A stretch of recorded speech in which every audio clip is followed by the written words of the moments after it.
Hello students, welcome to this video. This video is based on strain applied drawing and substrain isometric projection. Our lesson objective is to interpret the orthographic views given in the question, and the second objective is to construct an isometric scale, and finally draw the isometric projection by creating, shaping and outlining our activities. So let's look at the two views of activity 1.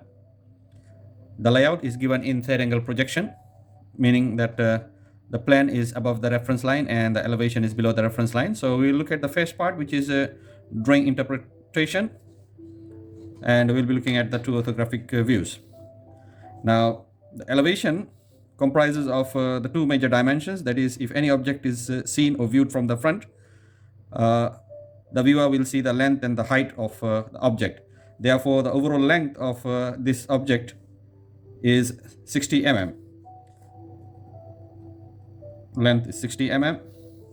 Overall height is 10 plus 30, which is 40 millimeters. Height of 40 millimeters. And when we look at the object from the top, this becomes our plane view. And the plane will comprise of the length and the width, or the depth or the breadth of the object. So length remains the same, which is 60, and the width becomes 40 mm. Now these are the true lengths, or the actual lengths. And when we are talking about isometric projection, we need to employ an isometric scale. So dear students, this is how you will construct an isometric scale. The first step is to draw a horizontal line, and from the horizontal line you need to project a 30-degree line, and from the same converging point you'll project a 45-degree sloping line. Now this is a 45 degrees slope, and that is 30 degrees slope. Now on the 45-degree sloping line, we will draw the true lengths, or we can say full size dimensions. And on the 30-degree line, we will construct the isometric scaled distances. And these are the distances that will be used in the isometric projection.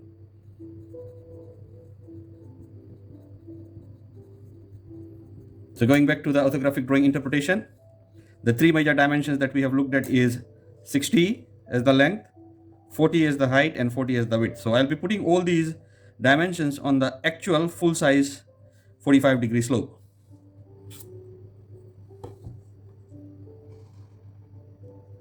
So I am marking on 60, that's 0, that's 60 mm, 40 mm, and I'll also mark the intermediate values that I can see, which are dimensioned on the two views. The sub height of 10 mm,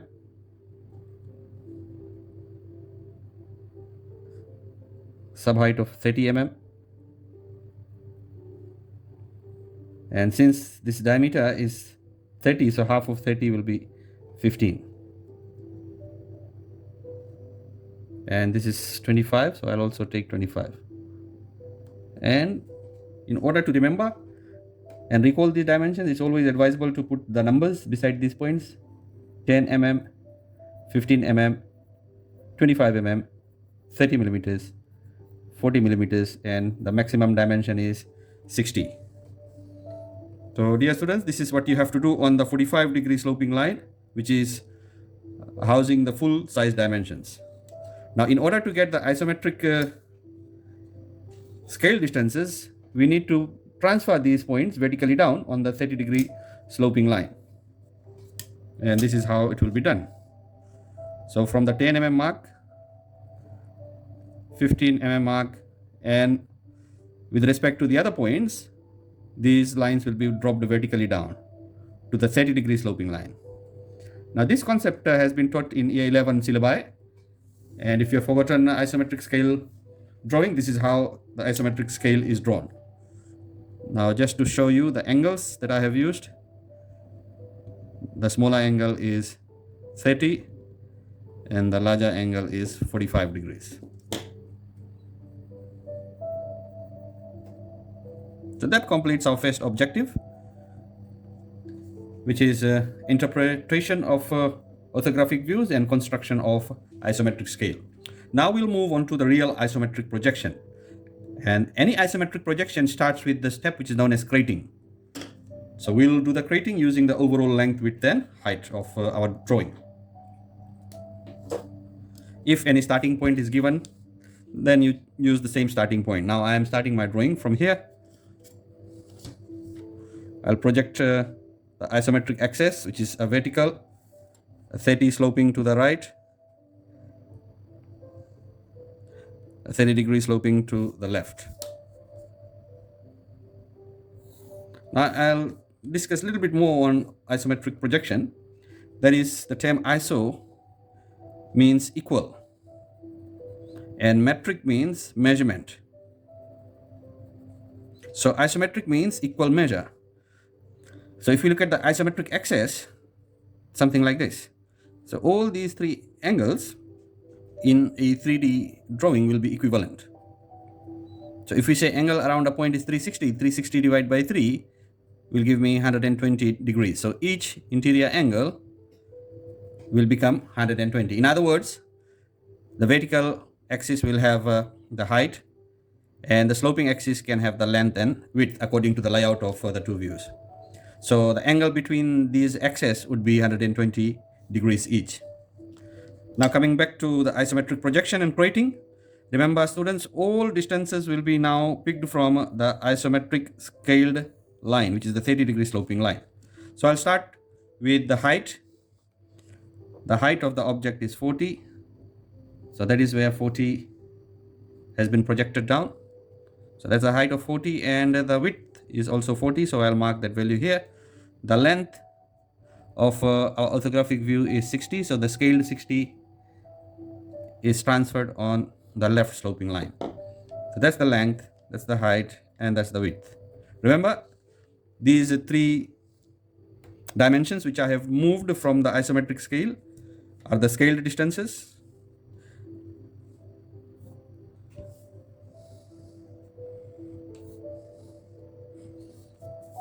Now I am completing the crate. This gives me the overall crate of our drawing.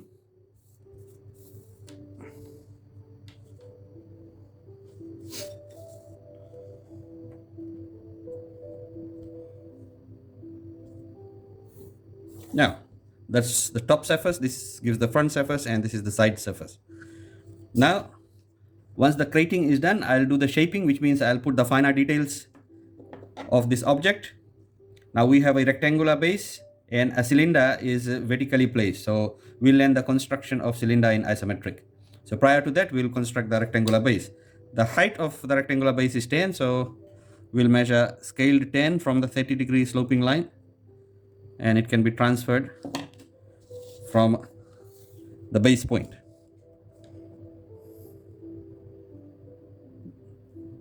Now this is how, students, you will be constructing the rectangular base in isometric. Now regular four-sided shape is very easy to construct in isometric. So the length and the width will be similar to whatever the construction gives. Now, so let's say this is surface A. So A is already here, and that is surface B on the plane, and surface B is up here. Now we'll be constructing the cylinder. If you look at the position of the center of the cylinder, it's on the midpoint of the plane. So plane has the width of 40, so half of 40 would be 20, and this distance is 25. So this point will be 25 scaled. So I'll take 25 scaled first. That's 25 scaled. It's placed here. And since this is 40, so I can bisect this distance because I did not scale half of 40, or I can just scale half of 40, which is 20. 20 would be there, and that point can be dropped down.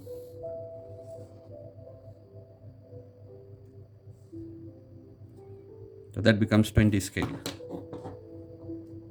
So that is 20 scale, and I can put it here.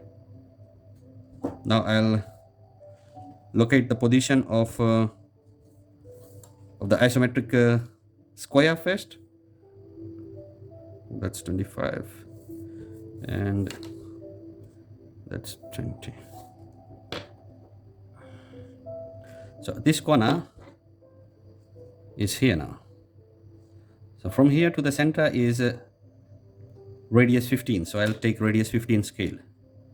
So 15 scale is this value, can be placed here, 15 and another 15. So that will be scaled 5.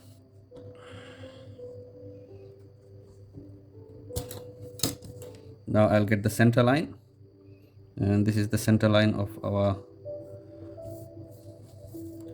isometric circle. And since the radius is 15 scaled, it will also be 15 scaled on the other axis.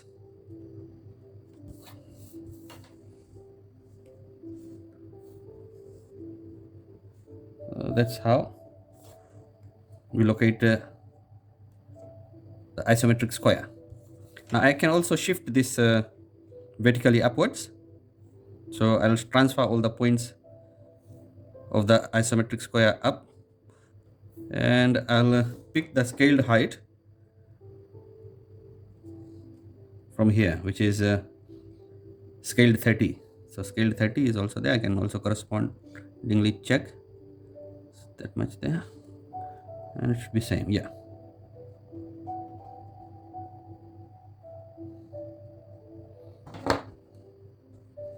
So the top surface is also marked, and I can produce the top isometric square by construction.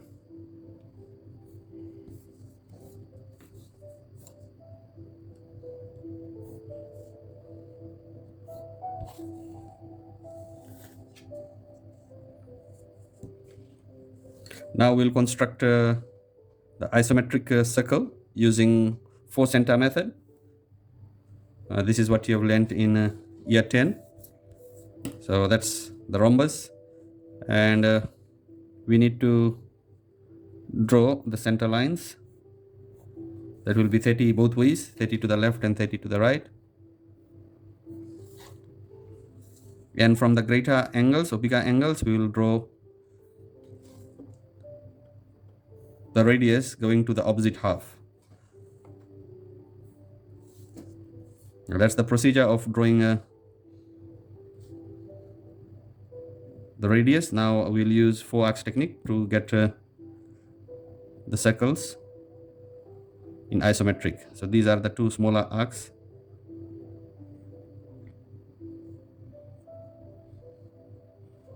And that's how you draw the bigger ones. Now remember, if the distance is a bit smaller, you may need to play around a little bit with the centers. Yeah.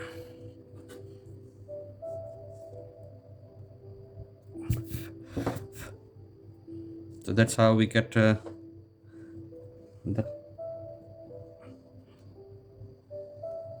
circle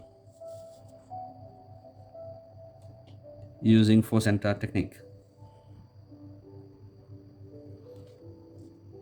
The next step is to do the same construction on the lower rhombus. And in this case, since the front surface of the cylinder will be visible, you can just draw the front portion of the isometric circle. You don't need to show the hidden surfaces in pictorial.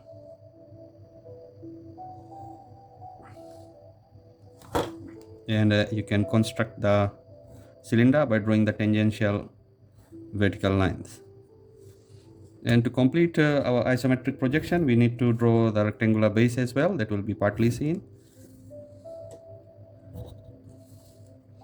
And these are the heights of the rectangular base. So that's how we complete our isometric projection, that cylinder construction. The second drawing that we'll be looking at today, dear students, is how to go about drawing a sphere resting on a square base. So spherical construction is something that is new for you this year. Now we'll be looking at the dimensions here. In this case, only one view is given, so this becomes the elevation.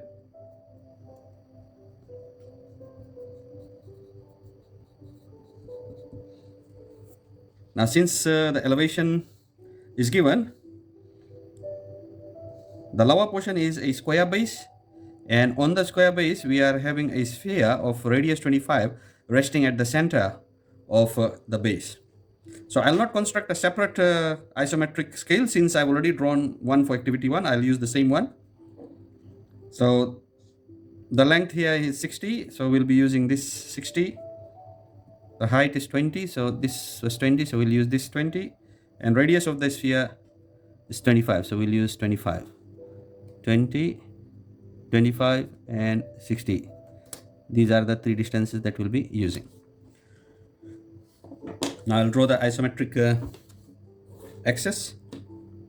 As we have said, isometric axis will have equal angles.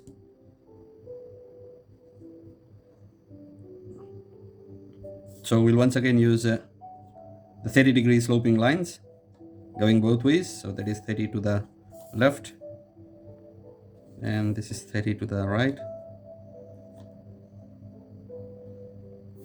and a vertical projection.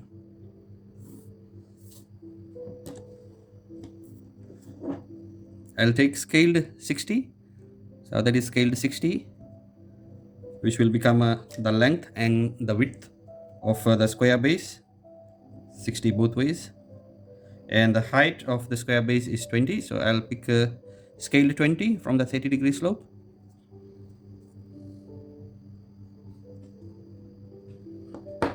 Now I am ready to draw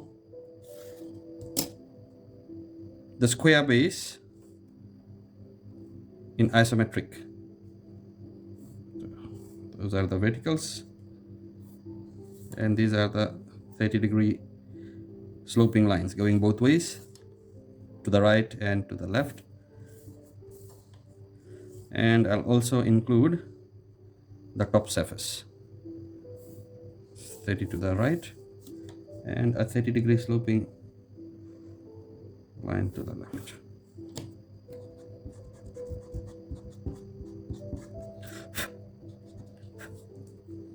Now in this case, that's the length, that's the width and that's the height.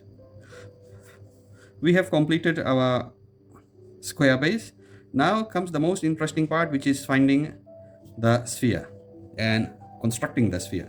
Now sphere is a three-dimensional object that is similar to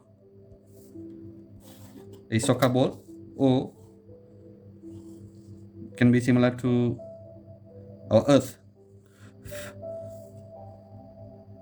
which is divided by the equator, and we have the northern hemisphere and the southern hemisphere, and Fiji falls on the southern hemisphere and we are below the equator. So let's say that's the equator.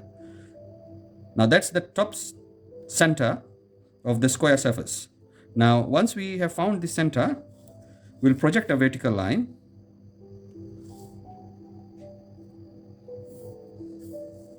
Now, in order to find the center of the sphere in isometric, this is the rule. To find the center of the sphere in isometric, we use the scaled radius. So radius scaled will be used. So since the radius is 25 millimeters, we will use 25 scaled, which is over here. Please, students, do remember, if the radius of the sphere is 25, we will not take the full size radius. We will pick the scaled radius, which is R25 scaled. And from the center of the top surface, R25 is placed on the vertical. So this point becomes the center of the sphere. I can draw the 30-degree center lines.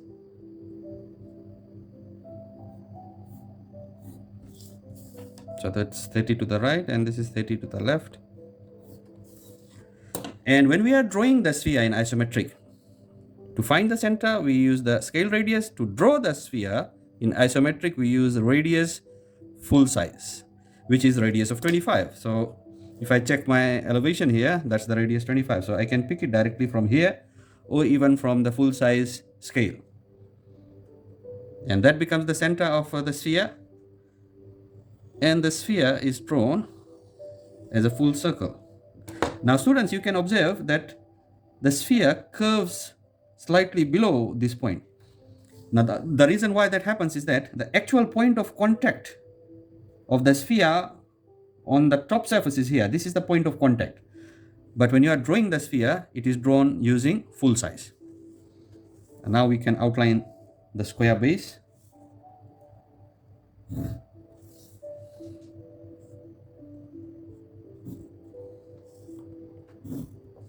So this becomes a common question in multiple choice, whereby students are asked to identify the point of contact between the square block and a sphere. So if that question comes up in the exam and you are given options, let's say that's point A, that's B, this is C, and that is D. So if the question says identify the point of contact, so the point of contact of the sphere to the top surface of the square is point C.